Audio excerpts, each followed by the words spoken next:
For ideal transformer, for ideal transformer power applied is equals to power applied at primary equals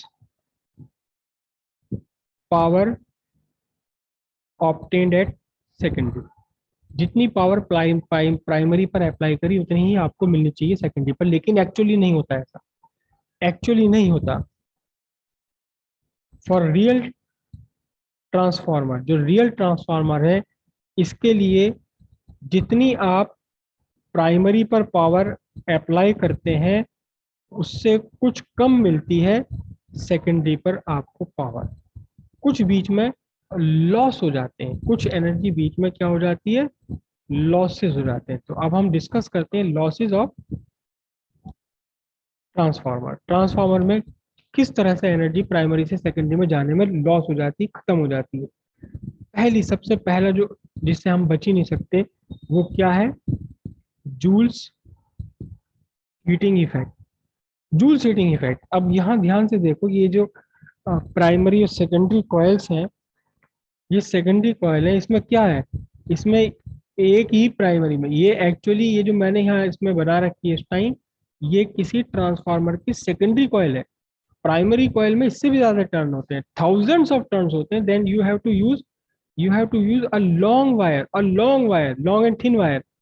पतला सा तार है और कितना, सैकड़ों किलोमीटर लंबा तार होता है। अगर लंबाई में आप इसे नापे तो यहाँ से लेकर दिल्ली तक पहुंच जाएगा, इतना लंबा तार होता है। तो इतने लंबे तार में कुछ ना कुछ तो हीट, कुछ ना कुछ तो रेजिस्टेंस ऑफर करेगा ही वो। चाहे कितना भी बढ़िया आप कॉपर ले लें, कैसे भी ले लें, लेकिन कुछ तो रेजिस्टेंस ऑफर करेगा ही करेगा। तो जब वो रेजिस्टेंस ऑफर करेगा तो हीट जनरेट करेगा, और आई स्क्वायर आर टी के फॉर्मूले के हिसाब से कुछ हीट जनरेट करेगा, और वो हीट क्या होगी, डेसिपेट हो जाएगी एयर में। हीट, इस ट्रांसफार्मर का पर्पस हीट जनरेट करना नहीं है, फिर भी अननेसेसरी हीट जनरेट करेगा। तो ये क्या होगी, ये एक्चुअली जो हीट की फॉर्म में कन्वर्ट हो गई इलेक्ट्रिक एनर्जी, ये क्या है, ये लॉस ऑफ ट्रांसफार्मर है। सेकंड सेकंड पार्ट होता है। अच्छा, साथ ही साथ ये भी ध्यान रखिएगा कि इस हीट को मिनिमाइज करने के लिए क्या यूज करते हैं, इसको मिनिमाइज करने के लिए कॉपर यूज करते हैं, कॉपर वायर यूज करते हैं। ठीक है, अब कॉपर वायर से ज्यादा कंडक्टिव कौन है, चांदी। चांदी के तार तो डाले नहीं जा सकते भाई, चांदी तो पॉसिबल ही नहीं है, महंगी भी है। प्लस ये कि वो जरा सा हीट होगी और कहीं से भी तार उसका मेल्ट होकर फिर टूट जाएगा। तो कॉपर का रेजिस्टिविटी थोड़ी सी ज्यादा है चांदी से, लेकिन कोई बात नहीं, ये मेल्ट तो नहीं होगा जल्दी से और सस्ता पड़ेगा। तो कॉपर वायर हमने यूज करा इस चीज को यूज करने के लिए। सेकंड इसका लॉस है मैग्नेटिक लॉस। मैग्नेटिक लॉस का मतलब क्या होता है, जितना मैग्नेटिक फील्ड इंड्यूस करा प्राइमरी ने, जितना मैग्नेटिक फील्ड इंड्यूस किया, बनाया प्राइमरी ने, वो सारा का सारा सेकेंडरी तक नहीं पहुंच पाता। कहीं हल्का फुल्का बीच में से लॉस हो जाता है, एयर में चले जाती है मैग्नेटिक फील्ड लाइंस, कुछ मैग्नेटिक फील्ड लाइंस एयर में चली जाती हैं। तो इसको रिड्यूस करने के लिए आप कौन सा कोर यूज करते हैं, इसे रिड्यूस करने के लिए ई आई कोर यूज करते हैं, जिसमें कि दोनों ही वाइंडिंग कहाँ होती है, सेंटर लेग के ऊपर वाइंड की जाती है। जो मेरे हाथ में बड़ा सा ट्रांसफार्मर है, ये इसी टाइप का ट्रांसफार्मर है, ई आई इसमें यूज किया हुआ है। तो इस ई आई को यूज करके आप कौन सा लॉस घटा सकते हैं, लॉस घटा सकते हैं आप मैग्नेटिक लॉस। इसमें बहुत कम मैग्नेटिक लॉस होता है। ठीक है, और मतलब इसको डिक्रीज करने के लिए सबसे पहली तो बात यह है, यूज ऑफ इसको मिनिमाइज करने के लिए use of ferromagnetic core.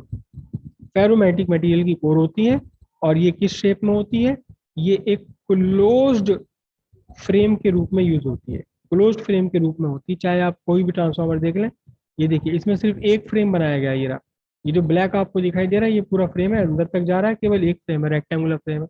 यहाँ इसमें आपका दो रास्ते मिल जाते हैं। जब आप ई और आई शेप में बनाते हैं तो मैग्नेटिक फील्ड को चलने के लिए, मैग्नेटिक फील्ड लाइंस को चलने के लिए दो रास्ते मिल जाते हैं। मैग्नेटिक फील्ड लाइंस यहाँ से भी अपना क्लोज लूप बना सकती है और यहाँ से भी क्लोज लूप बना सकती है। तो एयर में जाने के चांसेस कम हो जाते हैं। तो पहला तो ये कि फेरोमैग्नेटिक मटेरियल ताकि एयर में ना जाए, उन्हें मैग्नेटिक परमेबिलिटी आराम से हाई मिल जाए, और दूसरा क्या, दूसरा क्लोज्ड फ्रेम के रूप में यूज किया जाता है और फेरोमैग्नेटिक मटेरियल यूज किया जाता है as a core material. Third, loss due to eddy currents, loss due to eddy currents, क्यों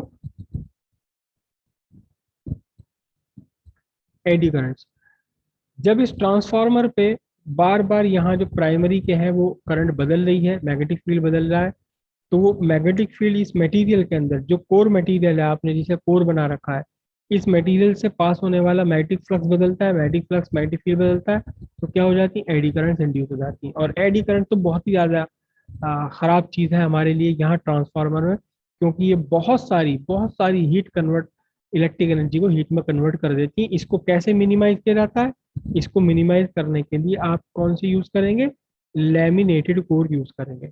आप लैमिनेटेड कोर यूज करेंगे या फिर कौन सी यूज करेंगे, फेराइट कोर यूज करेंगे, लेकिन इसके साथ एक लिमिटेशन है कि ये 50 हर्ट्ज पर हमारी नॉर्मल इलेक्ट्रिसिटी पे काम नहीं करती है, ये इसके लिए पहले बहुत हाई फ्रीक्वेंसी चाहिए तब काम करेगी।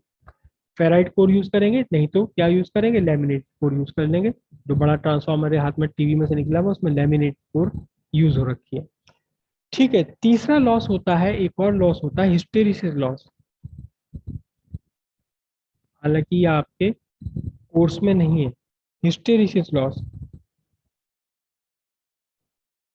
हिस्टेरिसिस क्या है, हिस्टेरिसिस हमने पहले पढ़ा था, या अगर आपको याद हो इलास्टिसिटी वाले लेसन में हमने पढ़ा था हिस्टेरिसिस, कि अगर कोई डिफॉर्मिंग फोर्स हम लगाते हैं, डिफॉर्मिंग फोर्स हम यहाँ लगाते हैं, तो क्या होता है, फोर्स हटाने के तुरंत बाद ये वापस अपने ओरिजिनल शेप को गेन नहीं करता। आप देखो रह गया ना थोड़ा सा हटा हुआ, और अगर आप ध्यान से देखें तो ये मिला जा रहा, मिला जा रहा, मिला जा रहा, मिला जा रहा, मिला जा रहा है, मिल रहा, तो 2-3 मिनट के अंदर अंदर ये क्या होगा, बिल्कुल वापस अपनी शेप गेन कर लेगा। तो ऐसे ही होता क्या है कि जब आप किसी कोर के अंदर, कोर के ऊपर ये आपकी कॉइल लिपटी हुई है, क्या हुआ, ये नॉर्थ पोल बन गया, ये साउथ पोल बन गया, और जब करंट ने अपनी डायरेक्शन बदली, करंट ने तो अपनी डायरेक्शन बदल ली, लेकिन ये जो कोर मटेरियल था इसके अभी पोलैरिटी बनी रह गई। करंट ने अपनी डायरेक्शन बदल ली, करंट कहती कि अब मुझे मैग्नेट बनाना है लेकिन अपोजिट डायरेक्शन में बनाना है।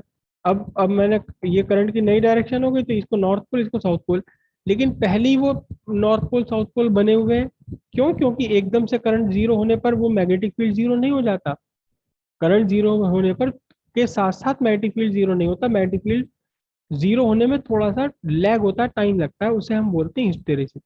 तो अब दूसरी बार जब करंट ने रिवर्सल लिया, अपना चेंज करा, तो फिर उससे क्या होता है, उससे होता यह है कि पहले जो ऑलरेडी बचा हुआ मैग्नेटिज्म है उसे रिड्यूस करके जीरो करना पड़ता है और फिर अपना नया मैग्नेटिज्म बनाना पड़ता है जब करंट रिवर्स हो रही है। और 1 सेकंड में ही 50-100 बार हो रहा है, 1 सेकंड में ये, सॉरी 50 बार, 50 बार नहीं, 100 बार, 100 बार एक सेकंड में ये काम हो रहा है।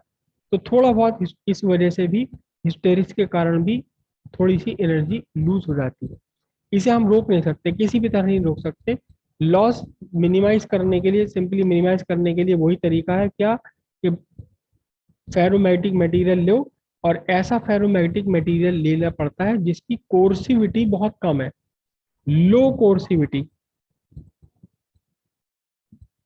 लो कोर्सिविटी जिसकी बहुत कम होगी उसको हम यूज करेंगे यहाँ पर, मैं इस हिस्टेरिसिस लॉस से बचाने के लिए। हिस्टेरिसिस अभी आपके सिलेबस में नहीं है। एक लॉस और है, नहीं बस यही है। तो ये जो सारे के सारे लॉसेस हैं ये सब मिलकर के एफिशिएंसी को क्या कर देते हैं, एफिशिएंसी को लेस देन 100% कर देते हैं। तो जितनी पावर हमने अप्लाई करी प्राइमरी पर उससे कम पावर हमें मिल पाती है कहाँ, सेकेंडरी पर।